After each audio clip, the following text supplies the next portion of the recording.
أطول قبر موجود بالعالم 23 قدم طول هذا القبر، ويقال أنه هو قبر هابيل.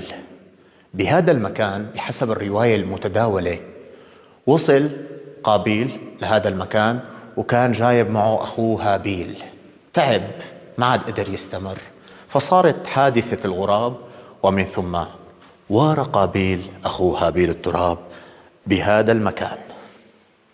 شوفوا القبر 23 قدم، صار بهذا الشكل وصار بمثابة مزار. بيجوا العالم بيتفرجوا بهذا المكان. طبعا المنطقة واقعة بين وادي بردة والزبداني على السفح الجبلي، والمكان المحيط جميل جدا.